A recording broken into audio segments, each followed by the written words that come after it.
That's what I'm saying. I hope I answered your question. Thank you. Representative Reimer. Thank you, Representative Liebling. No, you didn't, because I asked what type of person can get pregnant, and you all won't answer that, because women get pregnant. Moms get pregnant. And you won't say it, and I understand why. It's birthing people, and we want to make sure that we're inclusive in that language, but I think Minnesotans see through that.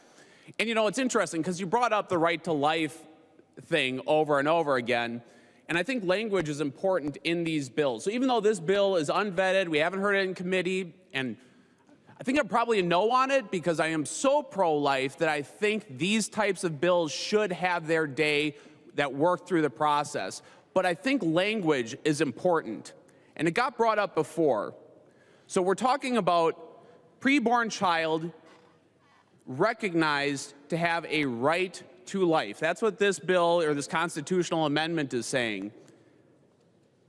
And it was said before, but what 10 of you signed on to uses the exact same language, but for a different entity. So I just wanted to read that one more time. House File 3899 says that it is the policy of this state to recognize the inherent right to life of uncultivated rice to exist.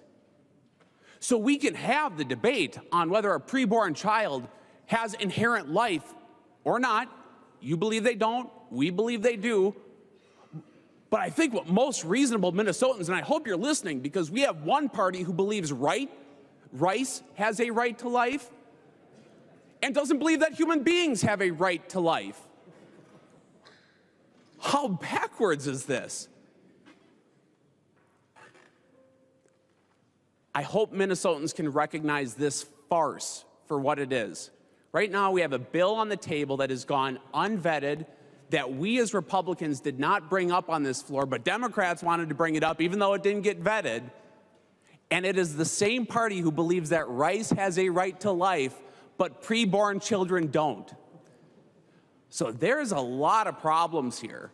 There's a lot of discussion to be had about these specific types of issues. I think most Minnesotans want some kind of reasonable metric or some kind of reasonable constriction on abortion. I think we can have that conversation, but it's not going to happen here on this House floor with a half-baked bill that Republicans didn't want to bring up. And we're ready. I mean, again, we talked about working your way through the process. This bill did not do that. But I find it especially interesting that we're having on the merit of the bill, utilizing the same language, the inherent right to life. You guys think a vegetable has it, but preborn babies don't.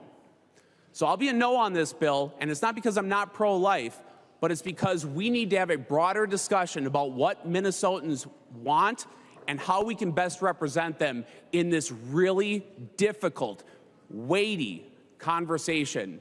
And I hope you'll give this bill the same consideration, or a bill in the future the same consideration, that we need to have a broader conversation about this issue. Thank you.